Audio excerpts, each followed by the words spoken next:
ತಿರುಪತಿ ತಿರುಮಲಕ್ಕೆ ಮೊದಲ ಬಾರಿ ಭೇಟಿ ಕೊಡುವವರಿಗೆ ಸ್ವಲ್ಪ ಮಾಹಿತಿಯನ್ನು ಕೊಡ್ತಾ ಇದ್ದೀನಿ. ವಿಡಿಯೋ ಶುರು ಮಾಡೋಕ್ಕೂ ಮೊದಲು ಯಾರೆಲ್ಲ ನನ್ನ ವಿಡಿಯೋ ನೋಡ್ತಾ ಇದ್ದೀರೋ ಚಾನಲ್ನ ಸಬ್ಸ್ಕ್ರೈಬ್ ಮಾಡೋದನ್ನು ಮರಿಬೇಡಿ. ಹಾಗೆ ಬೆಲ್ ಐಕನ್ ಪ್ರೆಸ್ ಮಾಡಿ ಆಲ್ ಅಂತ ಸೆಲೆಕ್ಟ್ ಮಾಡಿ. ಬನ್ನಿ ಇವಾಗ ವಿಷಯಕ್ಕೆ ಹೋಗೋಣ. ನೀವು ತಿಮ್ಮಪ್ಪನ ದರ್ಶನ ಮಾಡಬೇಕು ಅಂದರೆ ತಿರುಮಲಕ್ಕೆ ಹೋಗಬೇಕು. ತಿರುಪತಿಯಿಂದ ತಿರುಮಲಕ್ಕೆ ಕಾಲ್ನಡಿಗೆಯಲ್ಲಿ ಬೆಟ್ಟ ಹತ್ತಿ ಹೋಗ್ಬೋದು. ಒಂದು ಅಲಿಪಿರಿ ಮಾರ್ಗ 3550 ಮೆಟ್ಲಿರುತ್ತೆ. 2 ಶ್ರೀವಾರಿ ಮಾರ್ಗ 2388 ಮೆಟ್ಲಿರುತ್ತೆ. ನೀವು ಅಲಿಪಿರಿ ಮಾರ್ಗದಲ್ಲಿ ಒಂದು 3 ರಿಂದ 5 ಅವರ್ ಬೇಕಾಗುತ್ತೆ. 2 ಶ್ರೀವಾರಿ ಮಾರ್ಗದಲ್ಲಿ ಹತ್ತೋಗ್ಬೇಕಂದ್ರೆ ನೀವು 2 ರಿಂದ 3 ಅವರ್ ಆಗುತ್ತೆ. ಇನ್ನು ರಸ್ತೆ ಮುಖಾಂತರ ಹೋಗ್ಬೋದು. ಸುಮಾರು 20 ಕಿಲೋಮೀಟ್ರ್ ಆಗುತ್ತೆ. 30 to 45 ಮಿನಿಟ್ಸ್ ಆಗುತ್ತೆ. ಮತ್ತು ದರ್ಶನಕ್ಕೆ ನೀವು ಧರ್ಮದರ್ಶನದ ಮುಖಾಂತರ ದರ್ಶನ ಮಾಡ್ಬೋದು. ಫ್ರೀ ದರ್ಶನ. ಅಲ್ಲಿ ನೀವು ದರ್ಶನ ಮಾಡಬೇಕು ಅಂದರೆ ರಶ್ ಇದ್ದಾಗ 15 ರಿಂದ 20 ಅವರ್ ವೆಯ್ಟ್ ಮಾಡಬೇಕಾಗುತ್ತೆ. ಮತ್ತು ನೀವು ಫ್ರೀ ದರ್ಶನಕ್ಕೆ ಹೋದಾಗ ಟೋಕೆನ್ ಕೊಡ್ತಾರೆ. ಆ ಟೋಕನ್ ದರ್ಶನ ಮುಗಿಯೋವರೆಗೆ ಭದ್ರವಾಗಿ ಇಟ್ಕೋಬೇಕು. ಯಾಕಂದರೆ ಕೊನೆಯಲ್ಲಿ ಆ ಟೋಕನ್ಗೆ ಒಂದು ಫ್ರೀ ಲಾಡು ಸಿಗುತ್ತೆ. ಮೊದಲಿಗೆ ನಿಮ್ಮನ್ನು ಒಂದು ದೊಡ್ಡ ಕಂಪಾರ್ಟ್ಮೆಂಟ್ನಲ್ಲಿ ಹಾಕ್ತಾರೆ. ಅಲ್ಲಿ ಸುಮಾರು 500 ರಿಂದ 600 ಜನ ಇರಬಹುದು. ಅಲ್ಲಿ ನಿಮಗೆ ಊಟದ ವ್ಯವಸ್ಥೆ, ಹಾಲು, ಟಾಯ್ಲೆಟ್, ನೀರು ಹೀಗೆಲ್ಲ ವ್ಯವಸ್ಥೆ ಇರುತ್ತೆ. ಹೀಗೆ ಧರ್ಮದರ್ಶನ ಮಾಡಬಹುದು. ಇನ್ನು TTD ವೆಬ್ಸೈಟ್ ಮುಖಾಂತರ 300 ಟೋಕನ್, ಸ್ಪೆಷಲ್ ಎಂಟ್ರಿ ಟೋಕನ್ ತೊಗೊಂಡು ದರ್ಶನ ಮಾಡ್ಬೋದು. ಇದು ನೀವು 3 ರಿಂದ 4 ತಿಂಗಳು ಮುಂಚೆ TTD ವೆಬ್ಸೈಟಲ್ಲಿ ಬುಕ್ ಮಾಡಬೇಕು. ಇದರಲ್ಲಿ ನಿಮಗೆ ಒಂದು 5 ಅವರಲ್ಲಿ ದರ್ಶನ ಮಾಡ್ಬೋದು. ಇನ್ನು ಅದು ಬಿಟ್ಟರೆ ನಿಮಗೆ VIP ದರ್ಶನ, ಇದು ಕೂಡ 3 ತಿಂಗಳು ಮುಂಚೆ TTD ವೆಬ್ಸೈಟಲ್ಲಿ ಬುಕ್ ಮಾಡಬೇಕು. ಇದು 10,000, 10,500 ಹೀಗೆಲ್ಲ ಇದೆ. ಇದಕ್ಕೆ ಟೈಮಿಂಗ್ಸ್ ಮತ್ತು ಡೇಟ್ ಕೊಟ್ಟಿರ್ತಾರೆ. ಆವಾಗಲೂ ಹೋಗಬೇಕು. ಇದರಲ್ಲಿ ನಿಮಗೆ 1 ಅವರಲ್ಲಿ ದರ್ಶನ ಸಿಗುತ್ತೆ. ನೋಡಿ, ನಾವು ರಸ್ತೆ ಮುಖಾಂತರ ಹೋಗಿದ್ದೀವಿ.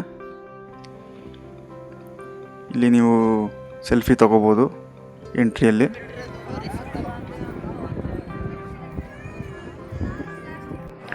ಇದು ಮುಡಿ ಕೊಡುವಂಥ ಜಾಗ.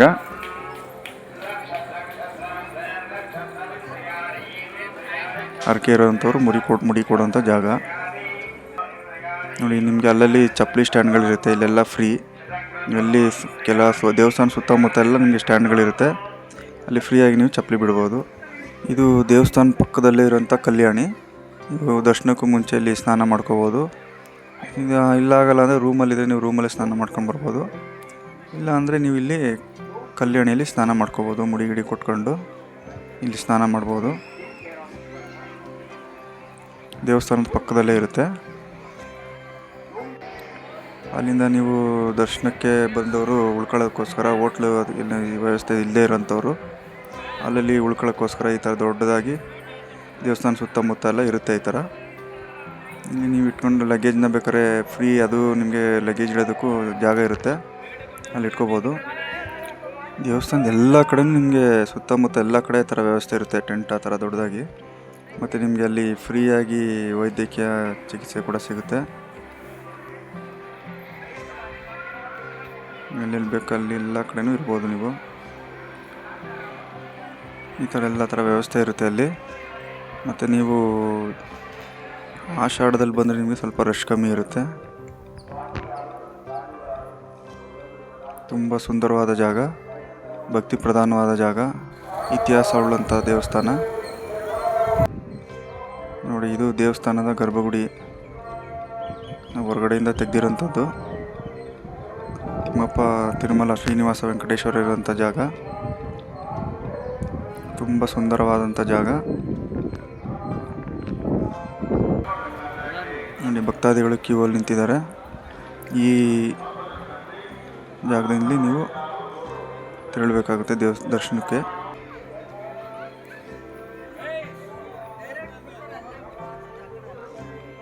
ನೋಡಿ, ಇಲ್ಲಿಂದನೂ ಎಂಟ್ರಿ ಆಗ್ಬೋದು ನೀವು ದರ್ಶನಕ್ಕೆ. ನೋಡಿ, ಇದು ಬಂದು ಫ್ರೀ ದರ್ಶನ. ಇದು ಸ್ಪೆಷಲ್ ಎಂಟ್ರಿ ಟೋಕನ್ ತೊಗೊಂಡಿರ್ತಾರಲ್ಲ ಅವರೆಲ್ಲ ಅಲ್ಲಿ ಹೋಗೋವಂಥದ್ದು. ಈ ಜಾಗದಲ್ಲಿ ನೀವು VIP ಬ್ರೇಕ್ ದರ್ಶನಮ್ ಅಂತ ಟಿಕೆಟು 10,000, 10,500 ಈ ಥರ ತೊಗೊಂಡಿರ್ತಾರಲ್ಲ ಅದು ಅಲ್ಲಿ ಹೋಗುವಂಥದ್ದು. ನೋಡಿ, ಈ ಎಂಟ್ರಿಯಲ್ಲಿ ಅಲ್ಲೆಲ್ಲ ಕೇಳಿದ್ರೆ ಯಾರು ಮಾಹಿತಿ ಕೊಡ್ತಾರೆ. ದೇವಸ್ಥಾನ ಮುಂದುಗಡೆ ಸುಂದರವಾದಂಥ ನೋಟ. ಇವಾಗ ದರ್ಶನ ಮುಗೀತು ನಂದು. ರಶ್ ಕಡಿಮೆ ಇರೋದ್ರಿಂದ ಒಂದು 5 ಅವರ್ಸಲ್ಲಿ ದರ್ಶನ ಆಯಿತು. ದರ್ಶನ ಮುಗಿಸ್ಕೊಂಡು ಹೊರಗಡೆ ಈಗ ಬಂದೆ. ನೋಡಿ, ದೇವಸ್ಥಾನದ ಮುಂದುಗಡೆಯಿಂದ ನಾನು ವಿಡಿಯೋ ಮಾಡ್ತಾಯಿದ್ದೀನಿ. ದೇವಸ್ಥಾನದ ಒಂದು ಸುಂದರವಾದ ನೋಟ. ತುಂಬ ಬಿಸಿಲಿದೆ ನೋಡಿ. ಎದುರುಗಡೆ ಇದೆಯಲ್ಲ ಇದು, ಇಲ್ಲಿ ನೀವು ಪೂಜೆ ಮಾಡ್ಕೋಬೋದು. ದೇವಸ್ಥಾನದ ಒಳಗಡೆ ನೀವು ಯಾವುದೇ ರೀತಿ ಹೂವು ಹಣ್ಣು ಕಾಯಿ ಏನು ತಗೊಂಡೋಗಿಲ್ಲ, ಮತ್ತು ಲಗೇಜ್ ತಗೊಂಡೋಗಿಲ್ಲ, ಬ್ಯಾಗು ಕೂಡ ಎಂಟ್ರಿ ಇಲ್ಲ. ಬರೀ ಖಾಲಿ ಕೈಯಲ್ಲಿ ಹೋಗ್ಬೇಕು ನೀವು. ಒಂದು ನೀರಿನ ಬಾಟ್ಲು ಒಂದು ಇಟ್ಕೊಂಡು ಹೋಗ್ಬೋದು ಅಷ್ಟೇ. ಅಲ್ಲಿ ತೋರಿಸ್ತೀನಿ ನಿಮಗೆ ಯಾವ ರೀತಿ ಪೂಜೆ ಮಾಡೋದು ಅಲ್ಲಿ ಅಂತ. ದೇವಸ್ಥಾನದ ಒಳಗಡೆ ನಿಮಗೆ ಮೊಬೈಲ್ ಎಂಟ್ರಿ ಇಲ್ಲ. ಮೊಬೈಲ್ನ ನೀವು ನಿಮ್ಮ ಲಗೇಜ್ ಒಳಗಡೆ ಇಟ್ಬಿಟ್ಟು ಬಂದುಬಿಡ್ಬೇಕು. ಬರೀ ಖಾಲಿ ಕೈಯಲ್ಲಿ ಬರಬೇಕು, ಯಾವುದೇ ಎಂಟ್ರಿ ಇಲ್ಲ.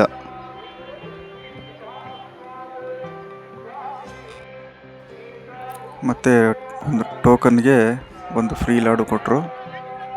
ಅದು ಬಿಟ್ಟು ನೀವು ಎಕ್ಸ್ಟ್ರಾ ಲಾಡು ಬೇಕಂದರೆ ಒಂದು ಲಾಡುಗೆ 50 ರೂಪಾಯಿ ಆಗುತ್ತೆ. ಎಷ್ಟು ಬೇಕಾದ್ರೂ ತೊಗೋಬೋದು.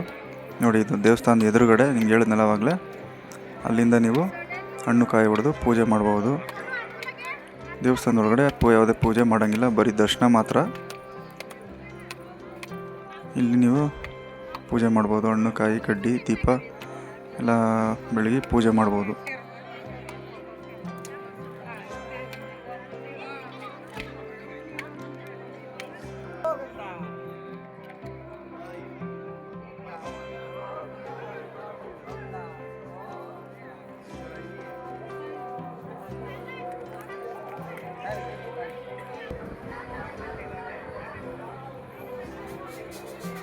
ಎದುರುಗಡೆ ಆಂಜನೇಯ ಸ್ವಾಮಿ ದೇವಸ್ಥಾನ,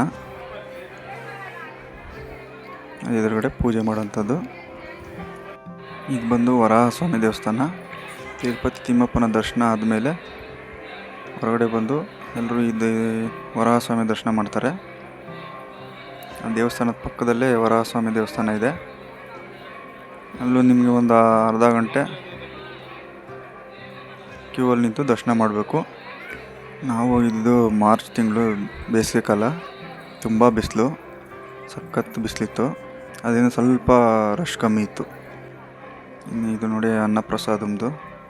ಬೆಳಿಗ್ಗೆ 8ರಿಂದ 10:30 ತಿಂಡಿ ಇರುತ್ತೆ. ಮಧ್ಯಾಹ್ನ 10:30ಯಿಂದ 4 ಗಂಟೆ ತನಕ ಮಧ್ಯಾಹ್ನದ ಊಟ ಇರುತ್ತೆ. ಸಂಜೆ 5ರಿಂದ ರಾತ್ರಿ 10:30 ತನಕ ರಾತ್ರಿ ಊಟ ಇರುತ್ತೆ. ನಿಮಗೆ ಕಾಲೆಲ್ಲ ಸುಡಬಾರ್ದು ಅಂತ ಅಲ್ಲಲ್ಲಿ ನೀರು ಹಾಕ್ತಾಯಿರ್ತಾರೆ. ಭಕ್ತಾದಿಗಳು ನಡೆಯುವಂಥ ದೇವಸ್ಥಾನ ಸುತ್ತ ನೀರು ಹಾಕ್ತಾರೆ ಬೇಸಿಗೆಗಾಲದಲ್ಲಿ. ಮತ್ತು ನೆರಳು ವ್ಯವಸ್ಥೆನೂ ಇರುತ್ತೆ. ಇದು ಅನ್ನಪ್ರಸಾದ ಕೊಡುವಂಥ ಜಾಗ, ಪ್ರಸಾದ ದೇವ್ರ ಪ್ರಸಾದ ಸಿಗುವಂಥ ಜಾಗ. ನಾವು ಹೋಗಿದ್ದು ನಾರ್ಮಲ್ ಡೇಸಲ್ಲಿ ಅಂಥ ರಶ್ ಏನಿರಲಿಲ್ಲ. ನೋಡಿ, ಇಲ್ಲಿ ಕ್ಯೂ ಹೋಗೋಂಥ ಜಾಗ ಇದು. ಆರಾಮಾಗಿ ನಡ್ಕೊಂಡು ಹೋಗ್ತಿದ್ದಾರೆಲ್ಲ. ರಶ್ ಇದ್ದಾಗಂತೂ ನಿಧಾನ ಹೋಗುತ್ತೆ. ನೋಡಿ, ಇದು ಭೋಜನ ಶಾಲೆ ಒಳಗಡೆ ಎಂಟ್ರೆನ್ಸ್ ಇದು.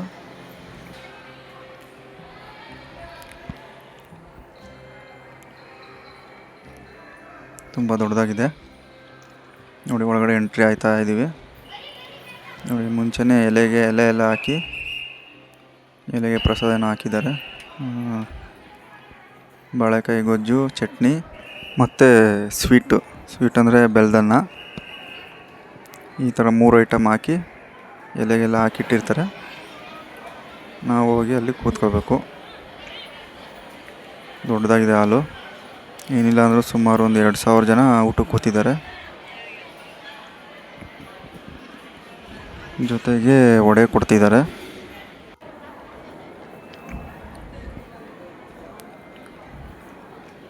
ವಡೆ ಆದಮೇಲೆ ರೈಸು, ಮಜ್ಜಿಗೆ, ಸಾಂಬಾರು, ಮಜ್ಜಿಗೆ.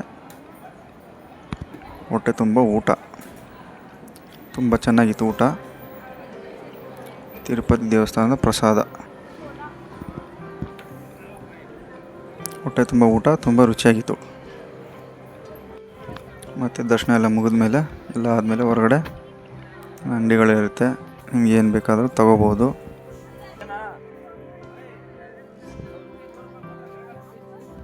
ಏನು ಬೇಕು ಎಲ್ಲ ಐಟಮು ಇರುತ್ತೆ ಅಲ್ಲಿ. ನೋಡ್ಬಿಟ್ಟು ತಗೋಬೋದು ನೀವು ಮನೆಗೆ ಹೋಗೋಕ್ಕೂ ಮುಂಚೆ. ಇಲ್ಲಿಗೆ ನಮ್ಮ ತಿರುಪತಿ ಪ್ರವಾಸ ಮುಗೀತು. ಈಗ ಹೊರಡೋ ಸಮಯ. ಇದು ನಾವು ನೋಡಿ ಹೋಗ್ತಾ ಇದ್ದೀವಿ ಈಗ ರೋಡು. ನೀವು ತಿರುಪತಿಗೆ ರಸ್ತೆ ಮುಖಾಂತರ ಹೋಗ್ಬೇಕಂದ್ರೆ ಹೋಗೋದಕ್ಕೆ ಒಂದು ರೋಡ್ ಇರುತ್ತೆ, ಮತ್ತು ವಾಪಸ್ ಹೋಗೋದಕ್ಕೆ ಒಂದು ರೋಡ್ ಇರುತ್ತೆ.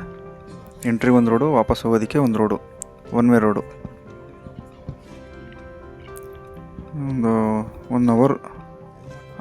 ಒಂದು ಒಂದು ಮುಕ್ಕಾಲು ಅವರ್ ಬೇಕು. 20 ಕಿಲೋಮೀಟರ್ ಸ್ಪೀಡ್ ಅಷ್ಟರಲ್ಲೇ, ಜಾಸ್ತಿ ಹೋಗಂಗಿಲ್ಲ. ಧನ್ಯವಾದ.